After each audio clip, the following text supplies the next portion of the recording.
Ele é médico patologista, professor da Faculdade de Medicina da Universidade de São Paulo. Foi membro do comitê que estabeleceu os padrões de qualidade do ar e do comitê que definiu o potencial carcinogênico da poluição atmosférica, ambos da Organização Mundial de Saúde. A Arena Livre tem o prazer em receber Paulo Saldiva, diretor do Instituto de Estudos Avançados da USP. Vamos falar sobre cidades sustentáveis e os efeitos da poluição sobre a saúde da população.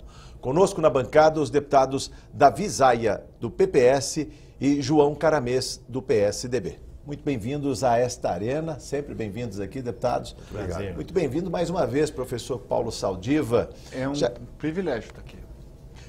Muito bem-vindo mais uma vez, eu digo porque das outras oportunidades que estivemos aqui, o senhor traçou um panorama não muito bonito da cidade de São Paulo e, aliás, o comparou como patologista a um ser vivo. Aliás, um ser doente, né, com sérios problemas. Eu queria reproduzir esse quadro para os deputados que aqui estão, até porque encarregados que são de políticas públicas, de emendas parlamentares, temos aqui ó, o relator do orçamento para 2017, o deputado Davi Zaia também, um profundo conhecedor da matéria. O que falar da metrópole, não vamos falar só de São Paulo, mas da metrópole aqui em relação à qualidade de vida. Professor, bem-vindo. Eu agradeço por estar aqui. Inclusive esse debate é fundamental para a universidade, porque a universidade ela não tem, ela tem que abrir esse diálogo, ainda mais uma universidade pública, com pessoas que fazem leis. E nós não pretendemos cientificar a política, né? Mas é importante que a gente traduza e se coloque à disposição, e de antemão eu coloco o Instituto de Estudos Avançados à disposição. Amanhã nós teremos uma grande nós teremos uma série de debates sobre cidades que têm como denominador comum saúde e qualidade de vida como unificador de todas as políticas. Então, deputados, o que acontece é que as cidades foram crescendo de uma forma muito descoordenada, viraram polos de encantamento, de emprego, de tudo, e a estrutura não acompanhou proporcionalmente o crescimento, o espalhamento das cidades. Então, tem, em geral, tudo melhor em cidades em termos de saúde, menos três coisas: câncer, obesidade e doenças mentais. E isso se deve a fatores do ambiente urbano. A cidade de São Paulo hoje, então, eu comparo, para fazer uma analogia, com uma senhora obesa que cresceu mais do que podia, a estrutura óssea não conseguiu, digamos, aguentar o peso da cidade. Nós temos um pouco de... as artérias estão entupidas por congestionamentos de trombos veiculares, nós temos um pulmão um pouco doente, inflamado pela qualidade do ar, nós temos diarreia aquosa para os rios, nós temos, quando chove faz edema, quando não chove desidrata, nós temos um problema de calvície galopante no centro, e que por desmatamento. Nós temos talvez um pouco de dissociação de personalidade, porque às vezes políticas feitas colidem uma com as outras. Enfim, se nós somos os órgãos, os células que constituímos os órgãos desse organismo, nós vamos estar pior por causa disso. O pulso ainda pulsa, né, professor? A cidade tem um monte de vida. A cidade tem todo o jeito possível. Mas a grande dificuldade, talvez seja esse o tópico principal, é fazer com que, como o organismo cresce muito, você vai ter interesses legítimos que são conflitados. Eu vou fazer um exemplo. Eu estou com a perna machucada. Se eu estiver descendo uma escada, eu tenho medo de cair. As informações que vêm dos meus músculos, tendões, cerebelo, sistema vestibular, vão dizer salve o joelho. Se eu tiver com um bebê no colo, o mesmo conjunto de informações vai me ditar uma política diferente, uma decisão diferente. Portanto, é importante permear a política e contemplar interesses distintos, mas você tem que ter princípios e valores. A defesa do nosso instituto é que esses valores sejam qualidade de vida e descobrir propriedades ocultas dessa complexidade. Por exemplo, o trânsito ruim não dificulta só o tempo perdido, nem emite mais poluente. Um jovem que fique na periferia e gaste 5 a 6 horas por dia em deslocamento, vai ter 5 a 6 horas a menos para estudar. para se desenvolver como ser humano, vai ter um salário pior. Então, existem propriedades ocultas dentro dessa rede complexa que tem conotações que vão além do óbvio. Eu acho que esse além do óbvio é que é o ponto de você fazer políticas multissetoriais. Então, talvez seja esse a graça de estar aqui, porque quem tem que decidir se eu vou cair, se eu vou salvar o joelho ou o parlamento, é uma estrutura superior. E essa estrutura superior, nas sociedades democráticas, chama-se parlamento. Portanto, se um parlamento não tem, ele tem que integrar, e isso acho que é uma coisa que a política faz todos os dias, integrar diferentes visões e pedidos e conflitos e decidir em nome do que se julga ser o bem comum. Deputado João Caramês, bem-vindo. O deputado também é da Comissão de Transportes e Comunicações nessa casa e fala também com um olhar privilegiado sobre o tema mobilidade na metrópole, né, deputado? Professor, antes de mais nada, cumprimentá-lo por essa oportunidade ímpar, cumprimentar mais uma vez a TV Alesp por essa iniciativa, o nosso grande repórter Jorge, o nosso deputado da Visaia. Professor, o senhor fala que a poluição, ela desgasta os tecidos. Isso. Das pessoas, do homem, os órgãos e tecidos. E nós vivemos uma das maiores metrópoles do mundo.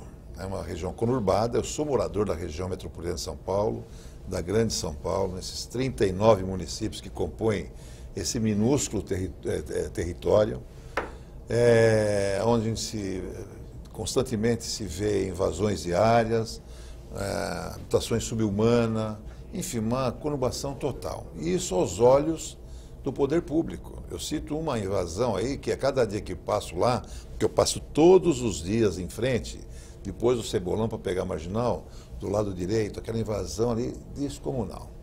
É uma coisa, puxa vida, eu pergunto, será que não passa alguém ali para poder fiscalizar, para poder detectar tudo aquilo? Mas como é que chegou daquele tamanho? Exatamente, também, né? E isso com certeza contribui também para a poluição. Lógico. É ou não é?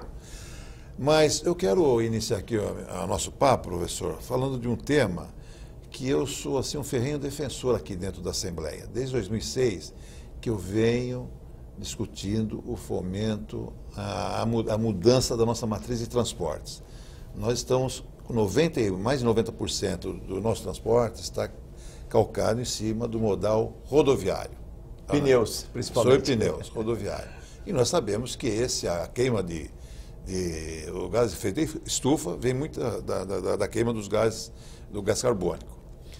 E eu lancei aqui na Assembleia a frente parlamentar das hidrovias, porque é um modal altamente sustentável, não é poluente, mais barato. Os países aí de primeiro mundo constroem até canais artificiais para a implantação do modal. Falando no ponto de vista geral do nosso Brasil, nós temos a maior bacia hidrográfica do mundo e não utilizamos, né, não temos uma política pública voltada para esse modal. Mas aqui em São Paulo também, dentro da nossa região metropolitana, nós temos condições de criar o hidroanel metropolitano, aproveitando o Rio Tietê, Rio Pinheiros, as nossas represas aí, Billings, Guarapiranga, nós formamos um hidroanel, certo? E quando você sobrepõe os projetos do hidroanel, do rodoanel que já está pronto e do ferroanel, nós vamos encontrar ali 3 pontos de intersecção. Os intermodais. Os intermodais. Pergunta que eu faço, eu estou no caminho correto? Estou no caminho certo para que a gente possa realmente contribuir para a melhoria da nossa qualidade do ar aqui em São Paulo? Sem dúvida, deputado. Veja, tudo que evitar o trânsito vai beneficiar, primeiro, a redução da poluição, segundo, a emissão de gás de efeito estufa e outras coisas como estresse e obesidade. E, enfim, tem uma série de coisas que se traçam. Eu acho que a ideia de linkar fenômenos de efeito estufa, que são de longo prazo, mas são difíceis de apoderamento pelo ser humano comum. O que a gente propõe para as pessoas? Se você fizer tudo certinho, ficar no escuro à noite em casa, tomar banho de canequinha, não comer carne vermelha, daqui a 80 anos cai o gás de efeito estufa e o primeiro ser vivo beneficiado é o urso polar. Isso não é uma coisa que atrai multidões, mas se mostrar que, na hora que você usou um transporte mais sustentável, a redução de poluentes locais, a ilha de calor, enfim, você vai ganhar expectativa de vida, você vai ganhar na sua janela de tempo com um efeito local. São chamados co-benefícios imediatos. Isso é uma boa narrativa, inclusive para granjear apoio popular para essas medidas. Portanto, aí que está a política hoje, num Estado democrático, ela não pode ser feita de cima para baixo, e nós estamos vendo isso todos os dias. Existe uma necessidade, com essas novas formas de comunicação, criar fatos, que inclusive são culturais. A nossa ideia de rodovia, ela vem embutida no nosso DNA cultural. Para muitas pessoas, a ideia foi mais ou menos como o fumo. Fumo reduziu o tabagismo no mundo, não porque os tabagistas tivessem se convertido a ex-fumantes, é que os tabagistas morreram. E veio uma outra geração já educada com outros valores e outros princípios. E o momento está para isso agora. Não existe nada mais atual na política do que você trabalhar com modais sustentáveis, com menor emissão, você esvaziando esse tráfego de caminhões que poderiam estar sendo... Quer dizer, colocar todas as vantagens, além da vantagem do... Se colocar isso em custo por tonelada, por quilômetro, nossa, é uma coisa que diz pouco sobre o benefício. Mas, além da economia de combustível e do modal, tem as outras economias ocultas que são feitas pela redução de acidentes, de mortes por poluição.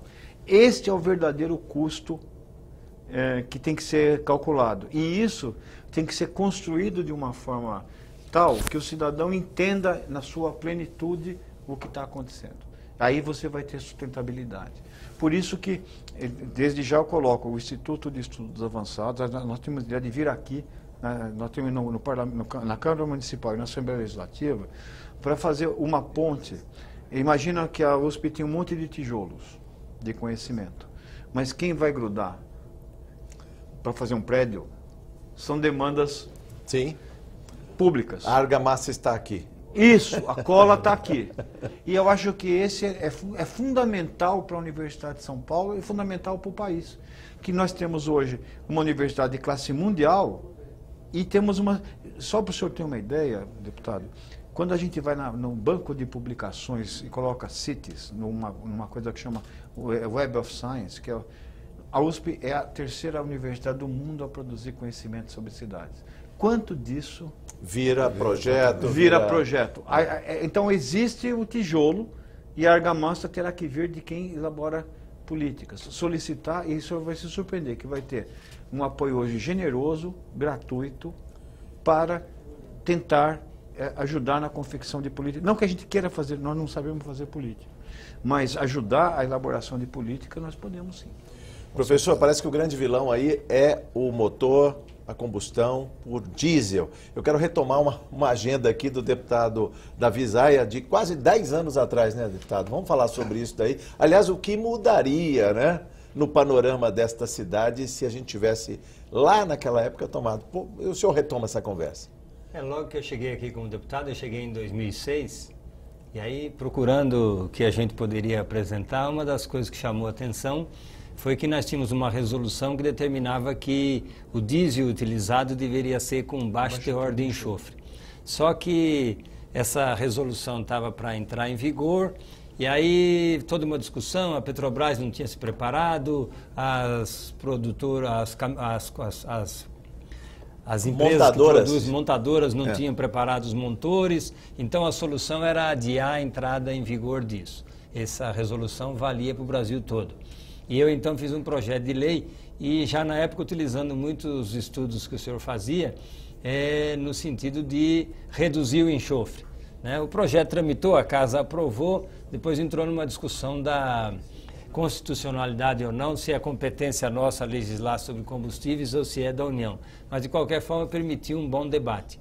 Fiz um outro projeto posteriormente nessa Casa que também foi aprovado, né, dentro do limite do que a gente pode fazer, mas baseado também em estudos que o senhor tem feito, da arborização voluntária, ou seja, incentivar as pessoas a plantar árvores, né? Considerando que bairros com maior arborização, né, tem uma temperatura mais amena, mais equilibrada, e isso tudo faz um efeito enorme E tem poluentes também. Poluentes também, então na qualidade de vida. Então, eu tenho me aproveitado um pouco do conhecimento para tentar trazer isso para cá, para legislar.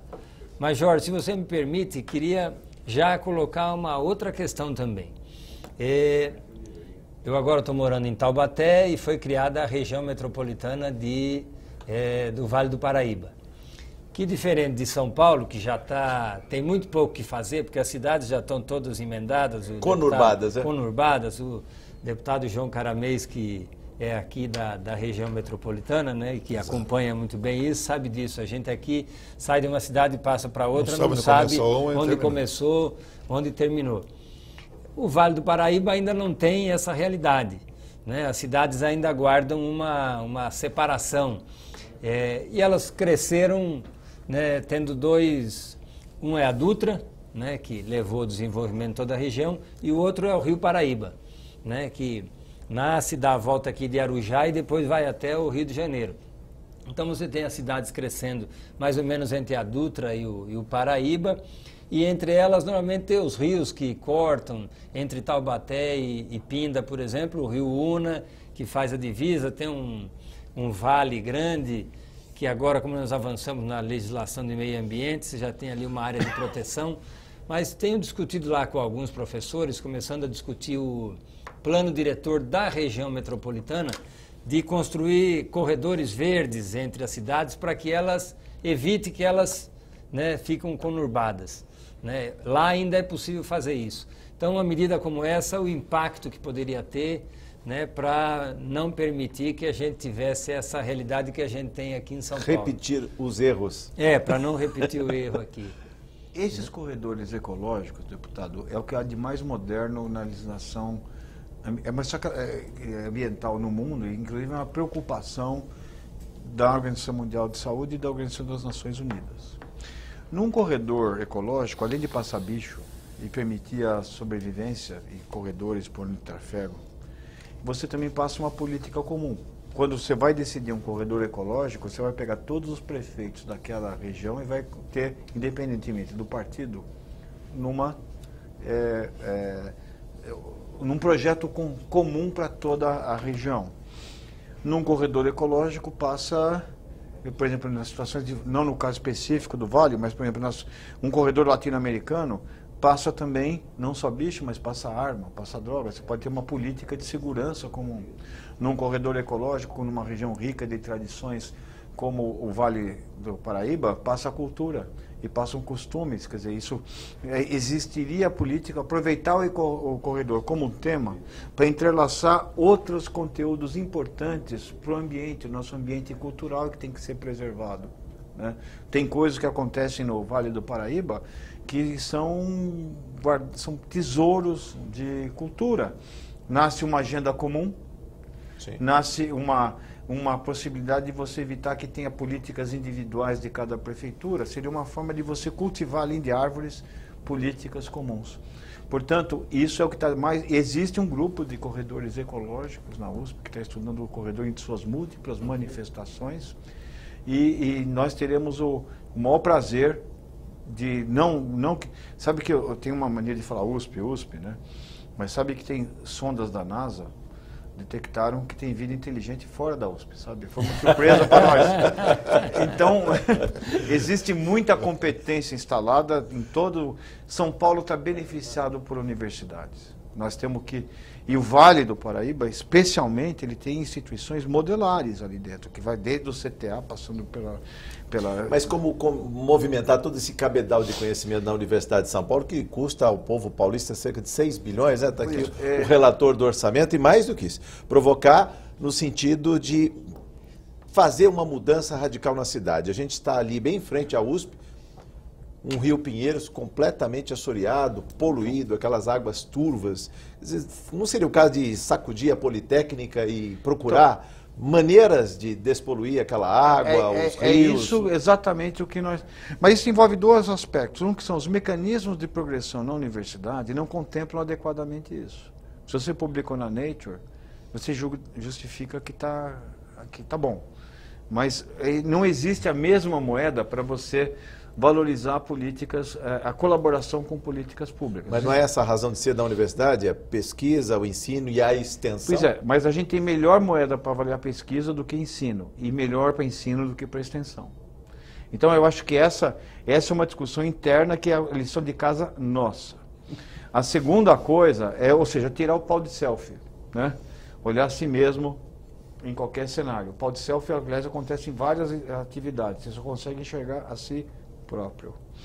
Mas isso passou a ser vital para a universidade, no momento que a gente é questionado sobre os investimentos que são colocados. Ou seja, todas as universidades públicas do mundo passam por esse desafio. Nós temos que fazer narrativas e ativamente colocar outras sugestões para isso. No ensino básico, nós estamos defendendo lá no EA 3 linhas principais. Formar uma escola de formação incubar uma escola de formação de lideranças políticas, como a Kennedy School, onde nós pegamos gente jovem, ficaria 2 anos lá internado, desenvolvendo projetos sob supervisão, e teria que conversar com gente de vários lugares. Nós teríamos professores aqui, por exemplo. Sim. A segunda coisa é tecnologias de inovação em ensino fundamental e médio, que a gente não pode ignorar esse aspecto. E o núcleo de cidades, que esse tem tudo que nessa discussão nós temos. Nós temos 36 instituições da USP que se reúnem regularmente. Nós estamos chamando hoje os prefeitos, todos os ex-prefeitos de São Paulo, independente de partido, para dizer como é que os nós que eles enxergaram na administração deles, como é que tem que ser desatado. Nós vamos convidar o prefeito eleito, se ele for, para dizer o que a universidade pode ajudar. Quer dizer, nós temos que criar mecanismos de aproximar essa fábrica de tijolos com a construção dos edifícios. Então, eu acho que o momento também é propício nessa área da ciência multidisciplinar. E mais importante, criou-se um conflito entre as chamadas ciências humanas e sociais e as ciências exatas. As ciências exatas não podem fazer juízo de mérito, elas publicam o que achou. As ciências sociais, por exemplo, humanas, podem expressar princípios pessoais. Não consigo imaginar que hoje você possa fazer uma ciência desinteressada de princípios na sua aplicação. Eu vou manter clitorectomia radical só porque é uma prática tradicional. Eu posso discutir formação de equipamento bélico sem discutir as consequências do seu uso. Então, eu acho que todas as revistas científicas do mundo dizem que precisa ter um diálogo entre essas duas áreas para entender o que se está fazendo. Eu acho que a gestão de cidades, a gestão de áreas metropolitanas, professor, eu sei querer ser mania de professor falar demais, mas a Science de maio, a Nature de setembro e o Lancet, que é uma revista médica importante, também no início de outubro, publicaram suplementos de cidades, dizendo que esse é o desafio da complexidade, que os senhores lidam todo dia com isso, as dificuldades práticas. E eu acho que a ciência tem um papel, sim, os cientistas têm um papel de ajudar a tomada de decisões para que a gente não fique no conflito entre cair, mas salvar o joelho e salvar o bebê, porque se você resolver ficar esperando o consenso, você vai perder os dois. Está aí o olhar do gestor, o deputado João Caramês, que já foi prefeito lá em Itapevi, tem essa visão, né? Pois é, professor, eu quero aproveitar a abertura que o senhor nos deu aí, para que a gente possa fazer aqui uma crítica, e toda crítica é saudável, desde que ela seja construtiva. O que nós sentimos realmente é isso, a falta da universidade está dentro da Assembleia. Isso nós sentimos muito. Assim como a universidade está chamando a prefeitos, ex-prefeitos, para discutir a questão da cidade, por que não chamar a Assembleia também? Por que eu falo isso? Nós temos o maior apreço pelas nossas universidades, nós temos o maior orgulho pelas nossas universidades, principalmente a Universidade de São Paulo, que é a USP. Mas nós sentimos, aqui vai uma colocação minha, nós sentimos uma falta assim, de mais transparência, mais clareza em tudo. Por quê? A Assembleia Legislativa aprovou uma proposta de emenda constitucional obrigando a todos os secretários virem aqui uma vez cada 6 meses prestar conta do seu trabalho. e temos uma idêntica para as universidades também, que foi do Vitor Sapienza. E os reitores vêm aqui prestar contas. Né? Só que se um secretário deixar de vir, nossa, é uma cobrança. As universidades não. Por quê? Pelo respeito que nós temos. Eu acho que essa grande oportunidade da universidade se aproximar da Assembleia seria isso. Vir aqui, fazer uma apresentação, para que a gente possa ter essa sinergia, essa familiaridade e essa proximidade. Por quê, professor? Por que eu falo isso? Eu falo isso para quem foi prefeito e veio para a Assembleia Legislativa, sente uma diferença muito grande. Eu não fui vereador, então não tinha experiência nenhuma do Legislativo. E no Executivo, você resolve, você realiza sonhos. O tempo era outro. O tempo era outro. Passava a mão na caneta e realizava sonhos. Você imaginava fazer uma ponte e fazia. Asfaltar uma rua, asfaltava. Aqui não, aqui existe uma discussão, um debate, né? Por isso que chama parlamento. Então, essa seria a grande oportunidade. Gostaria que o senhor levasse esse meu sentimento para a universidade. Veja bem, dá a impressão que estão mudando um pouco de assunto. Mas é importante, nós precisamos da participação da universidade nas políticas públicas que nós tentamos elaborar aqui dentro da Assembleia. Eu vou aproveitar que estamos gravados, eu vou entregar o meu cartão para os dois deputados. Olha aqui, pronto. Como eu estou no IA há 6 meses. Então, é a primeira vez que o Instituto de Estudos Avançados tem um médico como diretor e um engenheiro como vice-diretor. E isso sinaliza que o comitê de busca nosso achou que esse era o momento da gente intensificar. Então, o Instituto de Estudos Avançados não é o único meio de comunicação com a universidade. A Poli tem colaboração com vários setores, a Faculdade de Educação, mas a gente é um lugar bom para fazer contatos. Primeiro, porque a gente interage com todas as unidades. Segundo, a quantidade de carimbo que a gente tem que ter para fazer um professor colaborador é quase zero. Se eu quisesse chamar o Paulo Outram, como a Escola de Comunicação tentou, para dar aula na Escola de Comunicação, não ia poder porque ele não tem doutorado. No EA ele pode. No EA ele pode. Você pode usar a detecção das sondas da NASA e pegar a vida inteligente onde for necessário, porque lá ninguém é permanente. Outra coisa, o EA não vai ficar com nada. O EA é um instrumento de serviço para facilitar. Então, desde já, a gente pode vir à Assembleia, dizer quais são as linhas do EA e, ao mesmo tempo, convidar um seminário organizado pela Assembleia que diga quais são os nós que gostariam de ser, que o Legislativo encontra para desatar e em que medida a USP poderá fazer. Então, isso, desde já, a gente marca. Nós temos uma revista, professor, que tem 4.300.000 acessos por mês. Quer dizer, a ressonância disso é muito grande, orçamentada. Nós estamos publicando, por exemplo, um artigo sobre clima na cidade de São Paulo, na Nature, que a gente pode produzir conhecimento bom, mas também temos uma versão intermediária e também as narrativas correspondentes. Então o desafio está posto à mesa, por isso que eu aceitei de bom grado vir aqui. E desde já, é só convocar que a gente venha aqui e, ao mesmo tempo, a gente gostaria de ter um seminário que chamaria um diálogo USP-Assembleia Legislativa, onde os nossos alunos também pudessem se interessar nisso. Quer dizer, como é que a gente chama essa juventude para trabalhar em projetos específicos, né? Então, acho que se isso funcionar, esse monte de besteira que eu falei, telespectadores, já terá valido a pena, para a gente ter alguma coisa que frutifique valendo uma reunião e do encontro. Sobre esses nós, já vamos colocar no próximo bloco do Arena Livre, que volta em instantes.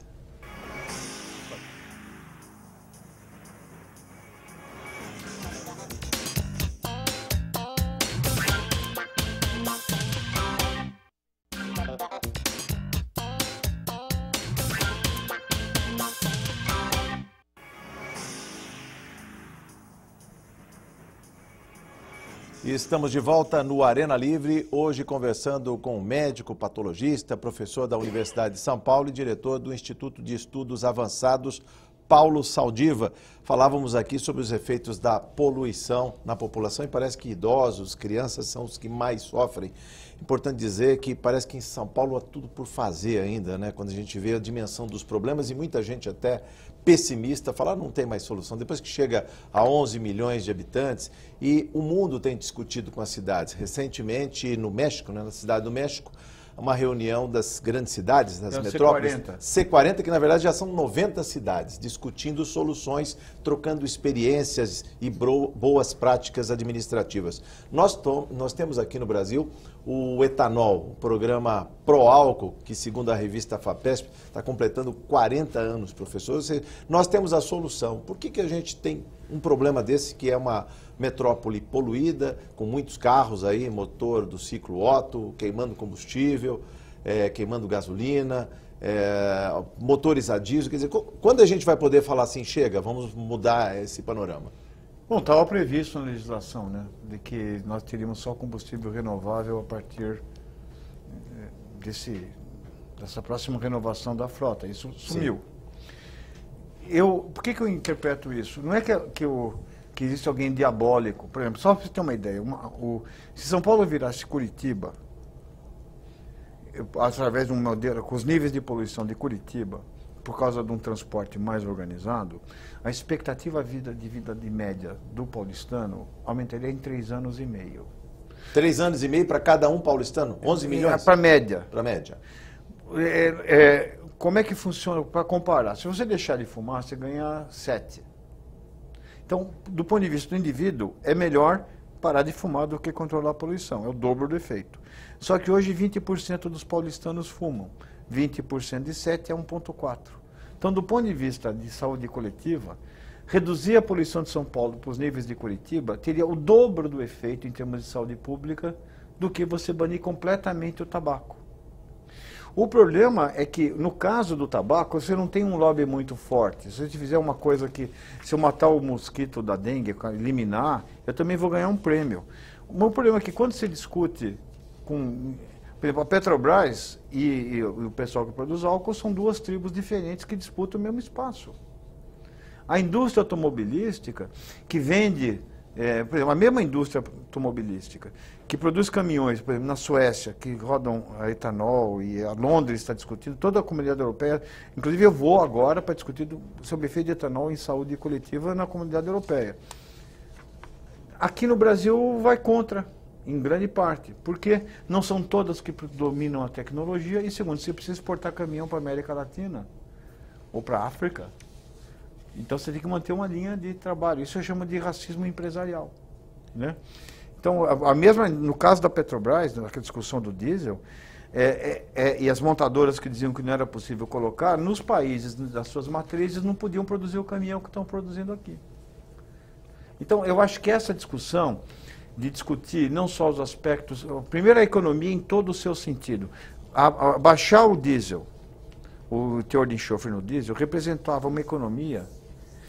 Para cada unidade de investimento, você ganhava em 10 anos 2. Qual é o investimento público que você põe? 1 e ganha 2 em 10 anos. Então, se você quisesse ler ao contrário, a gente está subsidiando uma política errada com carne humana, com sofrimento, com adoecimento. Essa discussão plena, envolvendo os aspectos éticos, os aspectos econômicos, os aspectos científicos, ela precisa ser debatida numa casa de leis, na casa que faz a legislação, em sua plenitude. Então, então acho que esse seria o desafio do futuro hoje. O mundo ficou, as fronteiras da disciplinaridade estão sendo quebradas. Você resolver um problema, você não basta saber uma coisa. Todos nós aprendemos um monte de coisa que a gente não aprendeu na nossa faculdade de origem. Nós somos obrigados a fazer isso. O mundo mudou, né, professor? O mundo mudou. A forma de fazer política mudou. E no momento que o cidadão está vendo que uma coisa influencia, um ato, influencia a sua qualidade de vida e o seu bem-estar, ele tem espaço para manifestação maior do que quando tinha no passado. Então, eu acho que as condições para esse debate franco, honesto, político, porém não partidário, né? É lógico que isso é político, mas ele é não partidário. Isso tem espaço hoje para acontecer. E eu acho que é um instrumento para voltar da dignidade às tomadas de decisão. Então, eu acho que a história da poluição do ar, no caso específico, eu dei um exemplo, e quem vai pagar essa conta maior desses 3 anos e meio? Crianças que ainda não têm o pulmão desenvolvido, o coração, idosos que já têm outras comorbidades, e principalmente aqueles mais pobres que gastam muito mais tempo nos corredores de tráfego para chegar no seu trabalho. Ou seja, a mesma concentração ambiental, como eles ficam na beira da chaminé, a nova chaminé da cidade são as avenidas, eles respiram muito mais. Uma pessoa que fique no transporte coletivo cerca de 5 horas, ela recebe 3 vezes a poluição da média da cidade. Então, e quem está no carro com o ar-condicionado ligado, fechadinho? Se estiver funcionando, mas experimenta abrir quando for fazer a troca do filtro, para ver a cor que sai.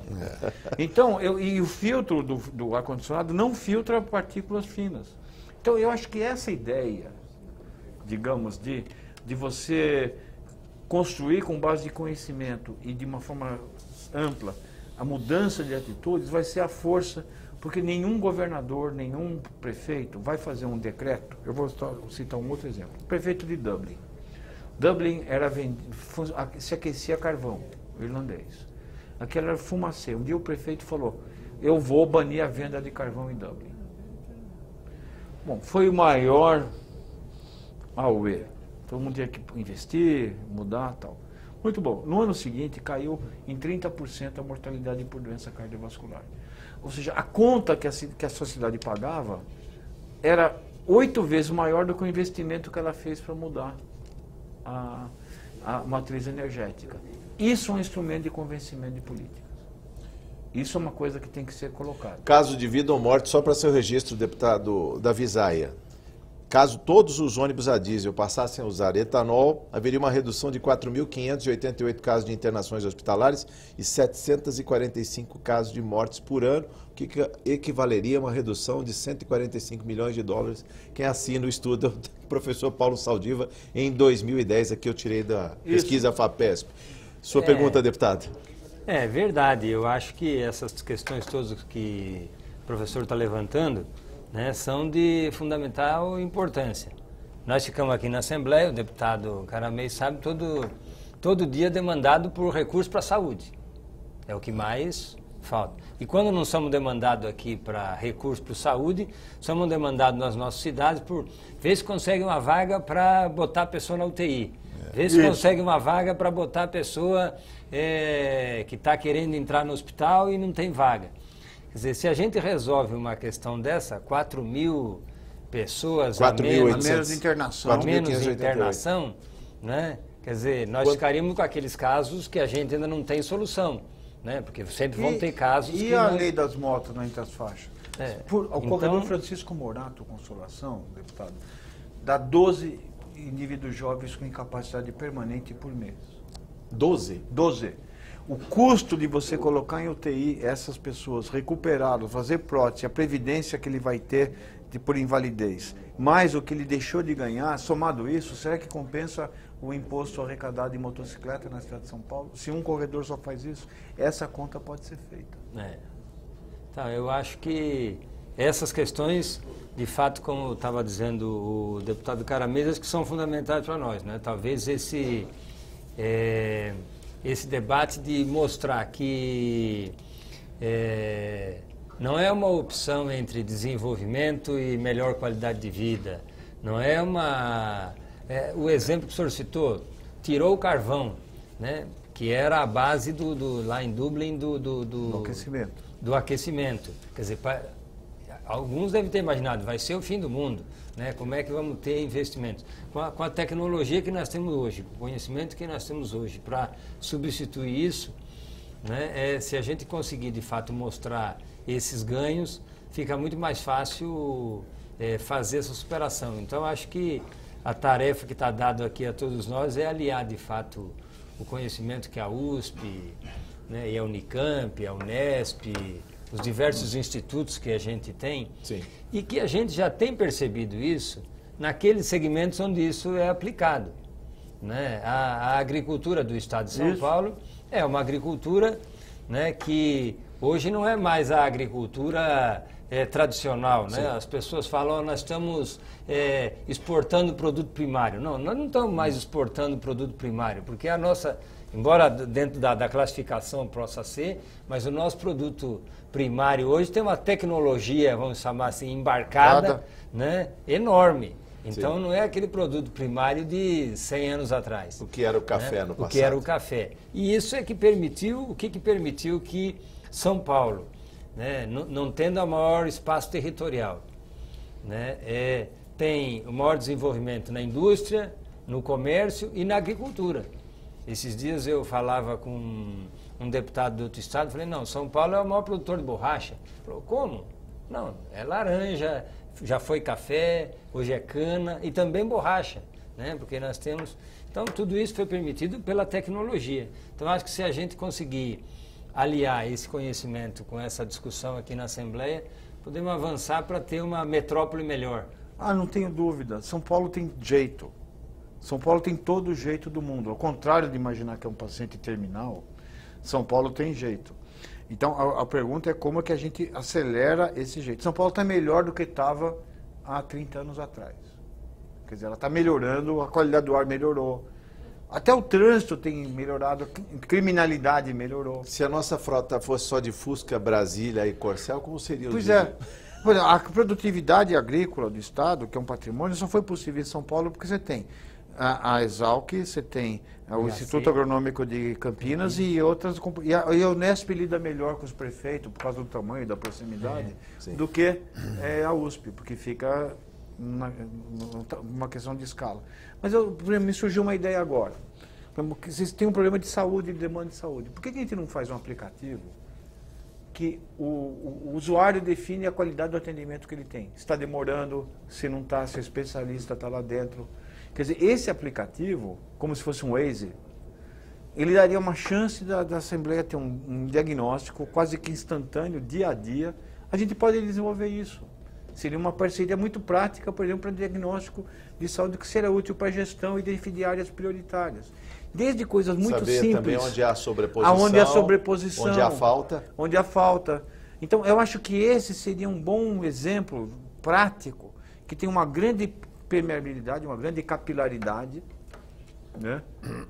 Para que a população sinta que existe uma preocupação de ouvi-la e, ao mesmo tempo, de ação e de políticas, um diálogo quase que instantâneo. Como é que as cidades se colocam a respeito da vulnerabilidade dessas chuvas que estão aqui? Dá um aplicativo para dizer quanto tempo você ficou sem luz, sem telefone, se inundou, se o semáforo e tal. E instantaneamente você saberia quais são as áreas que estão necessitando de um apoio maior, um diagnóstico, como se fosse um diagnóstico de laboratório. Isso são coisas que alunos de graduação duvido que não se encantassem para fazer isso. Se já não estão Desde pululando, que, né? eu estou citando 2 nós possíveis, mas quem recebe a demanda da população são vocês. Uma vez que a gente possa, então nós podemos fazer coisas de curto prazo, médio prazo e longo prazo. Professor, só aproveitar a deixa, o gancho que o senhor deu aí. O senhor disse que São Paulo está melhor do que 30 anos atrás. A que se deve essa melhora? A políticas públicas que foram adotadas ou a evolução da sociedade em preservar as questões ambientais? Uma mistura de ambos. Houve políticas públicas, nem toda a política pública que foi colocada, a história do diesel e tal, foi ruim. Não. São Paulo evoluiu, por exemplo, uma legislação pioneira de preservação de matas ciliares, que foi virtuosa. São Paulo, frente à destruição que teve, está muito melhor em controlando a Mata Atlântica e as reservas florestais do que está, por exemplo, na Amazônia. Então, houve na questão ambiental, mesmo de mobilidade, passado aqueles anos, que foi dos anos 70 até o início de 2000, onde todo o dinheiro é investido predominantemente em matriz rodoviária, começou a ser investido em transporte coletivo e expansão do sistema de trens, que tem muito a ser feito. Eu, pessoalmente, em vez de ter mais uma via da marginal, que é um fenômeno conhecido por indução de tráfego, quanto mais... O senhor que anda no Castelo Branco fez aquela duplicação, 2 anos depois está igual. Aliás, tem estudo que mostra, daqui a 20, 25 anos, tanto a Castelo Branco quanto a Bandeirantes estarão saturadas. Isso, e a Raposo, então, já naquela região nem se fala. Muito bem, eu preferia minha parte em trem, de um trem de superfície. Mas como você dá um incentivo, por exemplo, aquele pessoal... O Caramês também, que ele é da frente parlamentar. Isso, então... metrô. Mas eu vejo, o metrô tem outras propriedades que vão além do número de passageiros transportados. Tanto que isso é reconhecido pela sociedade. Quando você vê um anúncio imobiliário, ele vai dizer que está tantos metros num parque tal, tantos metros da linha tal do metrô. Muito bem, como é que você transforma isso em incentivo? Como é que você pega aquele pessoal que trabalha na Berrine, que uma empresa paga em média R$500 por mês para pagar o estacionamento daquele funcionário? Se ele colocar isso na mão do funcionário em dinheiro e ainda tivesse um incentivo, isso poderia ser uma política virtuosa.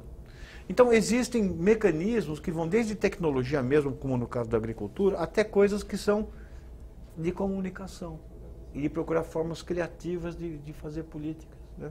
Então, acho que não é que a gente saiba fazer, nós não sabemos fazer, mas para a gente poder fazer alguma coisa, nós vamos precisar de alguém que sinta a demanda e alguém que tenha a capacidade de elaborar projetos.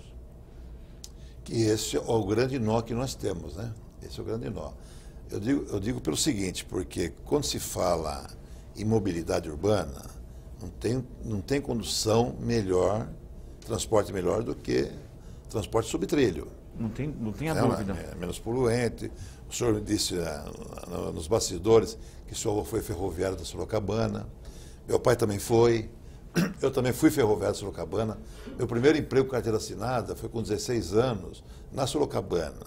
Naquela época, menor podia trabalhar. Hoje é proibido. Né? Hoje é crime. Hoje é crime. Hoje tem ferro nas veias, hein, deputado? Infelizmente. Então, eu sou adepto do transporte ferroviário. E uma das coisas que nós estamos debatendo dentro da frente parlamentar em prol do transporte metroferroviário é a questão dos projetos. Ter projeto executivo para a obra, mas, sobretudo, ter um projeto da externalidade que o metrô provoca. Por exemplo, não se pode construir uma estação sem saber primeiro qual é a vocação daquela região. Isso. Porque na hora de você desapropriar a área, você pode desapropriar uma área maior para colocar ali um hotel, sim, ou um shopping, dependendo da demanda da vocação da região. O custo então, de fazer, né? Exatamente. E o custo de não fazer a linha. Isso você está. O custo de manter como está que tem que ser levado em conta. Exatamente. Eu acho que com esse trabalho você está contribuindo para que o cidadão deixe o carro em casa também. Eu sei que o tema está tão interessante, eu sou capaz de estourar o tempo, mas a gente fez um estudo do metrô, deputado, que eu vou mandar para os... A gente pegou os dias que o metrô ficou em greve. E comparamos com dias da mesma quinzena que onde o metrô funcionava. Era quinta-feira, quinta e sexta, nós pegamos quintas-feiras e sextas-feiras iguais em clima, em temperatura, em camada de inversão e tudo. Sabe quanto o metrô economiza por ano? 412 milhões de dólares em internações Então, pronto. Essa conta mostra que o metrô se paga. Ou seja, mas quem está pagando a não feitura, quem vai estar pagando o metrô? O que vai deixar de ser gasto na saúde? Então, essa ligação, talvez seja... Olha, no caso de mobilidade, nós... De pronto, eu já digo que nós temos o senhor terá um grande apoio da universidade para instrumentalizar... Então já lhe faço convite para nomear um representante lá da universidade, ou de IA, para que seja membro... Sou eu mesmo. Sou eu mesmo. Poderia ter um representante melhor. Está fechado. Da nossa frente parlamentar aqui. Então, está fechado e a gente pode fazer um grupo de estudos no EA envolvendo parlamentares e pesquisadores. Jornalistas também podem se jornalistas e tal, para explorar em profundidade através de reuniões, preparando essas isso, por exemplo, é uma coisa que pode acontecer imediatamente. Legal, bacana. Deputada Visaia, a gente tinha tópicos aqui pontuais, a questão do fechamento da Paulista, ou seja, também a memória dos trilhos, né? Nós perdemos, a gente tinha uma malha de bondes aqui que já rodava com trilhos e se perdeu. Mas sua pergunta, deputado. A maioria das cidades tem linhas de trem, né? Eu vivi também muito tempo em Campinas, então lá você tinha o trem que ia para... a Paulista e Mogiana. A Paulista e a Mogiana, que então saía ali para Mogi-mirim. Aquilo ficou abandonado muito tempo e aquele espaço lá, ocupação poderia virar um trem de superfície ali, né? Poderia virar um trem. Né? E hoje o governo do estado, eu tenho acompanhado através da comissão aqui de assuntos metropolitanos, os trens regionais, que poderiam ir né, até Campinas, até Sorocaba, né? Americana, até Sorocaba de um lado, até São José dos Campos, Taubaté do outro, né, e a outra ponta para Santos. Né, com isso você tiraria aqui todo esse investimento. Né? Isso também seria um assunto interessantíssimo de calcular, né, o que isso poderia causar em economia no outro lado. Porque normalmente eu vejo lá os estudos, precisa tanto de investimento e nós não temos mas quanto nós dinheiro. estamos gastando? E quanto que nós estamos gastando? O número de horas de não trabalho perdidas em congestionamentos intermináveis multiplicado pela hora, valor médio do salário. Quanto você está gastando de combustível a mais? Quanto você está produzindo de poluição? Quer dizer, quais são as consequências de manter como está, como o prefeito de Dublin, que não sabe, ele não previa que ia cair aquilo. Ele tomou e teve a sorte de que ele caiu. Como é que isso vai impactar na obesidade das pessoas? Quantas calorias o indivíduo que usa transporte coletivo ele vai ter que caminhar? Enfim, tem várias propriedades e basicamente o desafio logístico da região metropolitana de São Paulo é mais ou menos como pegar toda a população do Uruguai de manhã, pôr em cima de pneu, levar para a Argentina e trazer de volta para cá. Você acha que isso tem sentido? Mas quando você faz até essas metáforas muito simples, você fala que não está certo isso que está acontecendo. Não entra na cabeça. Se a velocidade média de horário de pico é 7 km por hora e o Borba Gato andava em lombo de mula 16, você acha que a gente evoluiu? Professor, carros elétricos, rapidamente a gente já está pensando numa rodada de considerações finais, seriam uma saída para as metrópoles, já se fala muito, até carros sem o condutor, ou seja... Uma delas, principalmente se for compartilhado. Carros compartilhados. Quer dizer, coisas que você usaria o carro na medida que você precisaria, e tem condições que você precisa, mas a ideia é que você vai levar 1000 quilos de lata para todo canto e dizer que aquilo é transporte individual, não é individual. Quem está pagando o asfalto? Quem é que está cuidando da infraestrutura? Né? Se eu quiser... Bicicletas também na metrópole, apesar do seu acidente, professor, deixando isso de lado. Bicicleta, ciclovia, ciclorrota, ciclofaixa. Não tenha dúvida, somente tiver lugar para parar no transporte coletivo, ele poder fazer conexões. Aliás, na região de Jandira, Itapevi, Barueri, os bicicletários estão lotados. Estão. Porque e a região não é propícia, né? Não é propícia. É muito acidentada a região. Ou seja, confundir que bicicleta é coisa de cicloativista, não é. Quem anda de bicicleta é pobre. Quem anda de bicicleta, você vai na Baixada Santista, você vai em São José dos Campos, você vai ver onde... Quem anda de bicicleta é quem vai ganhar dinheiro, vai evitar um custo de uma condução. E ainda vai fazer atividade física. E vai fazer atividade física, porque esse pessoal trabalha 12, 14 horas por dia e não tem nem dinheiro, nem tempo para ir numa academia. Deputado João Caramês, suas considerações finais ao professor. O que faltou dizer, aliás, já fica o convite para uma outra oportunidade. Eu vou ocupar minhas considerações finais para lhe propor que o senhor leve como sugestão um estudo.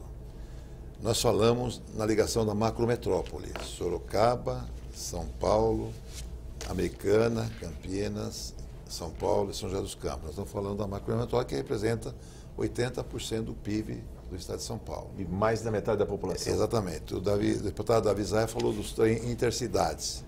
Né? E, coincidentemente, quando se fala trem intercidades, Sorocaba a São Paulo, nós temos a rodovia Castelo Branco.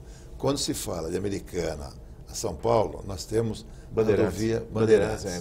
A minha opinião, quero que o senhor pense nisso, é que a ferrovia, as intercidades, tem que ser bancado pelo transporte rodoviário. Eu não tenho dúvida. As concessões estão para terminar, tanto a Castelo Branco quanto a Bandeirantes. Por que não? Lá não precisa mais de investimento nenhum. O que precisamos é de investimento à margem das rodovias, que seriam ou no canteiro os trens. Central. Áreas ou até no canteiro central. Bom, já saiu até um projeto comum de pesquisa. Se a gente quiser centrar em mobilidade e preservação ambiental, como é que a gente junta mobilidade e funcionalidade dessas metas? A gente monta um grupo de estudos permanente, você manda assessores, e a gente desenvolve isso e entrega. Acho que tem que ser uma moeda assim, que é, todo mundo sabe quanto custa fazer a rodovia. Muito bem, quanto não custa? E tem que ser em duas medidas. Uma que é internação e mortalidade, ganho em saúde, e outra é dinheiro. Pronto. Aí a gente compara dinheiro com dinheiro. Deputado Davi Zaia, suas considerações finais, antes da palavra do professor? Não, considerar que aqui abre um horizonte enorme do que a gente pode fazer. Então, muito feliz de estar participando aqui. E na linha do deputado Caramês, né, nós tivemos todo esse desenvolvimento das rodovias, que foi fundamental para manter Estado andando, porque senão nós estaríamos parados, mas acho que é hora de pensar, de fato, num outro modelo. Exato. Né? Já que vem aí toda essa renovação. Então, parabéns, professor, pelos estudos. Vamos aprofundar essa ideia de fazer esses estudos aí junto com a USP. Eu estou convencido que para o próprio operador da rodovia é vantajoso ter ferrovia. Sim, porque ele Porque ele vai ele estar também está saturado. esgotado o tamanho dele. Ele vai esgotar. Daqui a pouco vai parar, vai ser uma fila, vai Por ser um isso que estacionamento. eu acho que tem um win-win situation. E contratualmente ele é obrigado a encontrar Sim, soluções. Sim. Muito bom. Então eu acho que está aí uma oportunidade de trabalhar. É um tema complexo, envolve engenharia de transportes, engenharia de um monte de coisa. Engenharia financeira também, Engenharia empréstimos financeira, internacionais. envolve aspectos de conservação, de emissão de gases, tem até crédito de carbono para isso. Então eu acho que está aí um tema que tem cara de universidade. Você tem que buscar vários tijolos para montar esta política, esse prédio de uma política pública de mobilidade nas regiões metropolitanas. Eu saio daqui muito mais feliz do que quando entrei. Nós também, viu, professor? Você também colabora, participa deste Arena Livre com críticas, sugestões ou comentários pelo endereço eletrônico arenalivre@al.sp.gov.br. Professor, muito obrigado por seus esclarecimentos. Volte mais vezes, né? A porta está aberta, os mandatos aqui receptivos, inclusive, para uma boa discussão, para uma discussão que traga a academia para dentro desta Casa de Leis. Muito obrigado. Obrigado também à presença dos deputados. Voltem mais vezes. Muito obrigado por sua audiência. O Arena Livre fica por aqui. Você continua acompanhando a programação da TV Assembleia SP.